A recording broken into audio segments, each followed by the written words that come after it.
dia hoje está super abafado e com muita chuva. Olha o efeito que dá dentro de casa por causa do aumento da umidade no ar, como os umidificadores ficam mais potentes, né? É muito louco. Com esse climinha então, úmido, meio abafado, com essas névoas da sauna úmida aqui do Hack, eu vou iniciar aqui um episódio novo do No Epicentro da Floresta e novo formato. Vocês me ajudaram a me inspirar aqui. O programa em si já abordava temas um pouco mais abrangentes e agora eu vou abrir um pouco mais então e aproveitar e mudar esse formato. E o formato vai ser exatamente esse.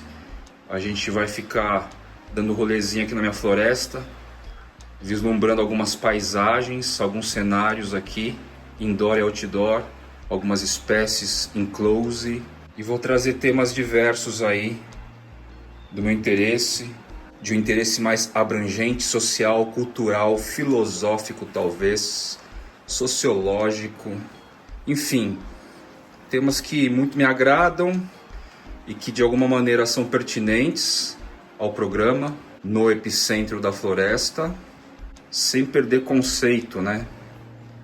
Sem perder esse pano de fundo importante, que é a coleção, o hobby de cultivo de plantas. Recentemente aí a gente tem visto uma Rede Globo que por décadas, muitas décadas, imperou como talvez a maior mídia nacional, o maior canal nacional, mais forte, mais poderoso, mais potente, mais diverso, com maior número de artistas, novelas, seriados, programas, programetes, entretenimento, diversão, esporte, lazer, cultura, por assim dizer. E a gente vai notando, até mesmo antes da pandemia, a Rede Globo começou aí cortes severos da classe artística, da mudança de programação. Fausto Silva saiu, um elemento icônico assim, emblemático, simbólico, aos domingos na Globo. O Jornal Nacional hoje, aí sim talvez por um aspecto mais político, é cercado de adjetivos pouco elogiosos, por uma possível vertente tendenciosa aí, um aspecto tendencioso e tal. E a gente vem notado então que, a partir de uma TV Globo, do senhor Roberto Marinho, a gente vem notado que as coisas estão mudando bastante e aí consequentemente muda muita coisa em relação às outras emissoras. SBT do senhor Silvio Santos, Band, Gazeta, Record. Automaticamente todas essas demais também são diretamente impactadas a esta realidade, a este novo cenário e a este novo contexto social, cultural, contexto de espaço e tempo, século XXI, anos 2020 aí, da sociedade moderna, precisamente ano 2023. Antecipando essa tendência que a gente vê de declínio em algum nível das mídias tradicionais televisivas, no caso aqui em nome da Rede Globo, a gente viu nos idos de 2018 a queda quase que irreal, surreal, da Editora Abril aqui no Brasil, famosa por inúmeras revistas, né? Como a Veja, Super Interessante, Cláudia, enfim. E como é possível, né? Em algum nível, neste país, a gente pode dizer que também a gente pertence a um grupo social, 200 milhões de pessoas, cujo hábito de leitura não é incentivado desde a primeira idade, desde o ensino fundamental, na grande média aí, o pessoal não é acostumado à leitura. Isso pode ser um foco de influência. Contudo, essa queda, esse declínio da Editora Abril, e agora a gente vê das mídias televisivas tradicionais, que não necessariamente se munem da leitura, né? É audiovisual apenas, ou 99%. A gente então vai entendendo que o quê? O que está acontecendo, né? Essa é a grande questão. O que está nesse contexto de espaço e tempo influenciando assim o declínio, a queda do que a gente pode até dizer aí de mídias tradicionais? Quem é da área de humanas talvez já tenha, ou possivelmente tenha, a resposta na ponta da língua e sabe que o grande influenciador, no final das contas, mundialmente falando inclusive, tá? É o digital. O digital atualmente, e há algum tempo já, vem transformando os hábitos, os modos, a cultura, os interesses das sociedades, colocando possivelmente o antigo espectador que ficava totalmente passivo à frente da tela num cenário mais proativo, um espectador participante também, quando não um espectador que é a própria mídia, né?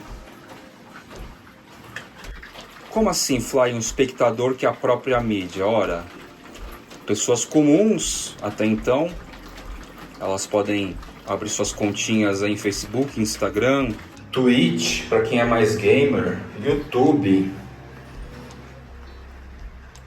Antigamente, há bem pouco tempo atrás, os próprios blogs. E a partir desses próprios meios, você cria sua conta, então, e de repente, além de você ser usuário, você passa a gerar conteúdo.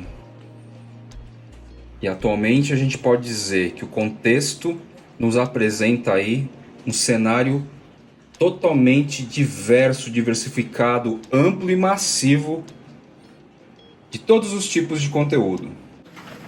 Nessa equação, por experiência própria atuante, sendo um desses caras dentre milhões de pessoas que gera conteúdo para um público, eu posso dizer aí que a gente tem duas vertentes principais. Aquelas pessoas que conseguem adquirir um volume gigantesco, variavelmente gigantesco, que pode ser de 1 milhão a 100 milhões, 300 milhões, meio milhão, meio bilhão de seguidores, e apresentar qualquer tipo de conteúdo. O senso moral, o senso sobre qualidade, o senso sobre foco, limites, praticamente não existe. E isso não é propriamente uma crítica, porque eu não estou aqui para ficar julgando o que as pessoas querem ou não querem expor em suas redes, né? A humanidade, eu acho que está numa fase imerso no digital, no qual a gente vive um certo caos mesmo. Um caos natural até. Esse caos diz respeito a isso. A gente tem tudo de tudo. E talvez nunca o ser humano precisou tanto de um filtro, aprender a lidar com seu próprio filtro, para poder escolher o tipo de conteúdo, os tipos de conteúdo que ele quer acompanhar, seguir, ver, participar também, né? Vou entrar um pouquinho na chuva. O caos assim que a gente lida hoje, de certa forma, seria mais ou menos que o equivalente à carta do tarô. Vamos falar de tarô também um pouquinho. Carta número 1, o mago, que basicamente representa o caos. A primeira carta do tarô. E quem já estudou um pouquinho sobre tarô sabe que as cartas representam o quê? A jornada do herói. Então, dá pra dizer aí que O contexto digital hoje, apesar de existir algumas décadas, nesse sentido das pessoas se entenderem como usuários e ao mesmo tempo produtores de conteúdo, uma mescla um pouco nova, bem nova. Nesse contexto, então, a gente vive uma certa bagunça, onde se tem tudo de tudo e onde quem quer tem que apurar aí, ou tem um cenário aí favorável para apurar o próprio filtro, para saber escolher o que realmente faz sentido, o que realmente condiz com uma realidade social, cultural, educacional, contexto de mundo, ciência, tecnologia, e o que é ilusão, fantasia, criação, invencionismo e tal, né? Eu posso dizer então por experiência própria, nesses 3 anos de Fly, que a gente tem então as subcelebridades, que em algum nível vai explorar diversos temas, diversos aspectos, vão tentar de tudo, desde uma alusão ao Jackass. Quem lembra do Jackass do programa? Onde você pede um troco lá, numa live, e se algum seguidor pagar esse troco, sei lá, R$100, R$200, ela estoura um ovo na cabeça, a pessoa fica pelada, a pessoa prega um parafuso no dedo, enfim. Jackass é o antecessor aí desta modalidade de conteúdo, de entretenimento, vamos dizer assim, tá certo?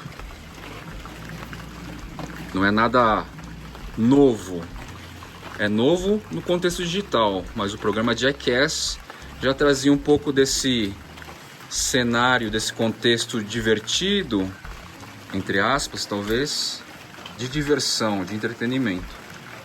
Então quem busca ser uma subcelebridade, ou melhor dizendo, uma celebridade digital, procura aí por formas, às vezes caóticas aí, de conseguir essa atenção e consequentemente trazer, aumentar, explorar a quantidade de seguidores.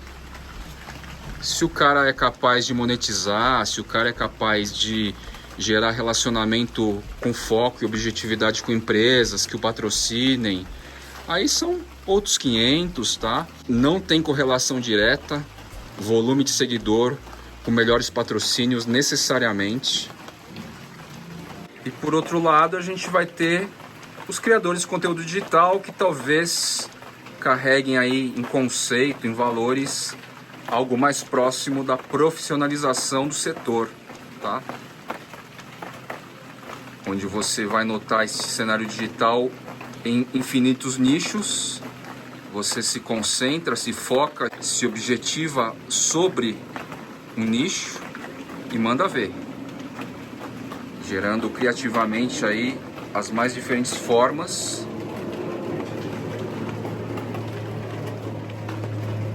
de comunicação, né? Formas de conteúdo para atender expectativas daquele grupo nichado, segmentado. E o Fly Channel é o exemplo mais próximo aí que vocês já convivem para ilustrar o criador de conteúdo digital, né? O programa No Epicentro da Floresta também, embora seja o mais abrangente agora, visa concentrar aí um grupo de pessoas, que podem ser milhões, que pensam relativamente parecido, ou que pelo menos se identifique com os temas, mesmo que nem sempre concorde, né? Porque eu acho que nesse contexto tão diverso, nesse liquidificador digital que a gente vive hoje, com tudo de conteúdo, é muito difícil dizer o que é verdade absoluta, né? Eu acho que essas verdades absolutas ficam para os radicais. E radicais serão sempre minoria, embora barulhentos. E eu noto que é o seguinte, na minha visão, os criadores de conteúdo digital, não necessariamente as subcelebridades, que ser célebre não quer dizer necessariamente conseguir seu sustento mensal, muitos sabem do que eu estou falando. O criador de conteúdo digital, ele está assumindo o papel das mídias tradicionais. Então, assim, um exemplo mais popular é o Flow. Quem aí assiste Flow? Ou já assistiu pelo menos um ou outro episódio do Flow?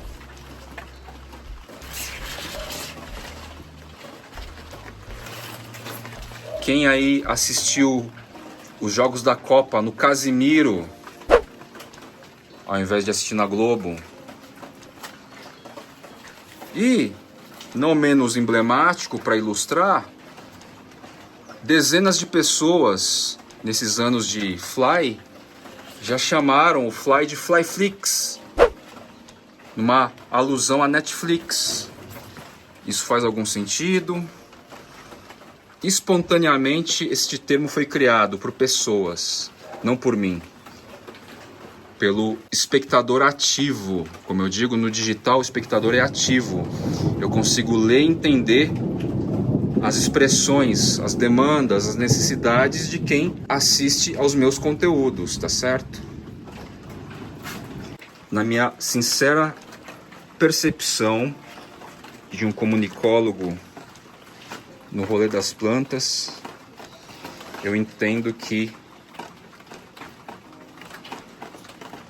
os criadores de conteúdo digital, eles sim, ou seja, nós, vamos dizer assim, a gente já está assumindo esse espacinho, essa lacuna no dia a dia das pessoas, do que nós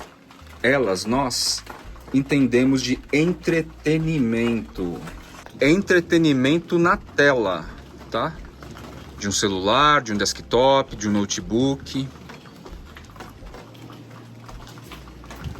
Eu particularmente não tenho TV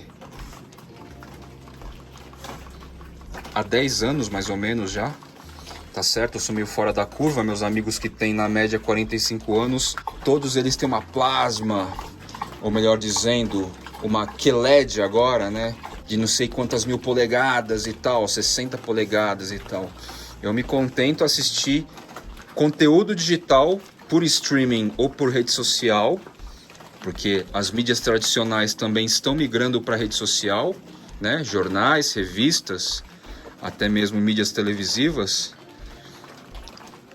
Assisto tudo em telinha, no máximo de um iPad aí, em termos de tamanho. Mas eu falo, eu tenho 45 anos e eu sou meio fora da caixa aí dos padrões, nesse sentido, pelo menos, da galera que tem minha idade e que tem lá QLED de 60 polegadas, né? Que também não deixa de ser um sonho de consumo, porém neste contexto de muita mudança, né?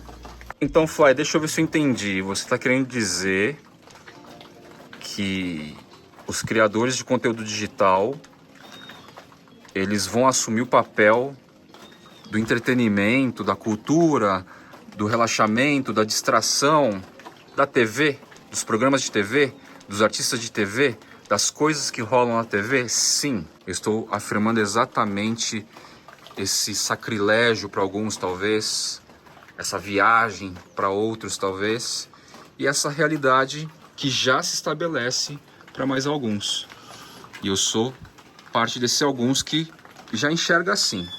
Nós, criadores de conteúdo digital, a partir de nossos nichos, ou de maneira um pouco mais abrangente, diversa, a gente vem assumindo o papel de entretenimento, cultura, diversão, distração, e dividindo espaço aí com games, com leituras também, seja em Kindles da vida ou no papel, né? Porque essa parte da galera que curte o cheiro do papel, o cheiro da impressão, a galera que curte o vinil antes que era o meio, agora ficou hypado, é vintage, Um disco de vinil é caríssimo, é exclusivo, é de coleção também, né?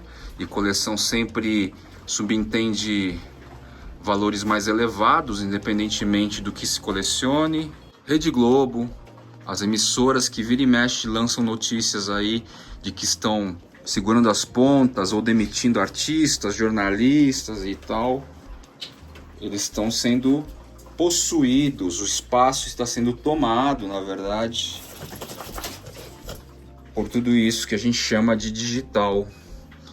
E eu coloco nas costas dos criadores de conteúdo e dos influenciadores digitais este papel, este novo lugar. E talvez em algum momento não tão distante, à medida que o próprio setor de criador de conteúdo digital for se profissionalizando, à medida que a própria sociedade for entendendo que isso é uma profissão também, eu digo, é uma profissão, e eu digo que também, assim como qualquer profissão nova que surge, vem permeada de preconceito, por um lado, porque valores mais conservadores têm resistência, e por outro também porque nesse universo tão vasto, amplo e difuso de conteúdos, tem a tal da porcaria. É muita porcaria. E o que é polêmico, o que é bizarro, o que é porcaria, chama mais atenção, né? Proporcionalmente às pessoas radicais, devotos aí, de certos temas ou pessoas, o que é polêmico, bizarro, grotesco, sexualizado, desponta, chama mais atenção. E fica com essa impressão de que no digital só tem porcaria. E tudo isso de criação de conteúdo digital, do profissional que ainda não é profissional, da profissão que talvez ainda não se ganhe diploma, não se tenha técnica, não se ensine em faculdades, nem sei se vai precisar ensinar algum dia ou não. Tudo isso, a gente está no momento assim de formação. A coisa ainda não chegou no status final, estabelecido, estruturado, institucionalizado, como foi ou é a TV Globo, tá? Então, quando a gente vive essa carta do louco, que representa o caos, o louco, ao mesmo tempo, representa o quê? O universo infinito de possibilidades. Enquanto você não tem os pilares institucionais da coisa toda, como é a Globo, por exemplo, como foi a Veja um dia, como de repente é o Estadão, enquanto a gente não tem isso institucionalizado com clareza, de maneira mais organizada, profissionalizada, compreendida, assimilada pela sociedade, a gente tem então aí um universo de possibilidades que tange ao infinito. E parte das pessoas estão explorando, cada uma à sua maneira, se munindo de aspectos apelativos, dos mais diversos ou não. Então foi assim, meus queridos, mais um episódio do No Epicentro da Floresta, em novo formato. Já separei alguns temas aí mais abrangentes para trazer. É um conteúdo opinativo. Vocês vão ver que eu vou passar um contexto, um cenário, uma ideia do geral e depois eu vou trazer uma opinião a respeito, ou mais de uma, tá? E no episódio de hoje a gente falou sobre a influência do digital no meio da cultura, do entretenimento, no meio dos interesses sociais, inclusive, tá legal? Espero que vocês tenham gostado. Os episódios do No Epicentro da Floresta serão aí com temas mais abrangentes, mais ou menos nesse formato. Tô aqui num piloto, num novo piloto, e a gente vai seguindo a jornada assim, tá bom? Até o próximo episódio.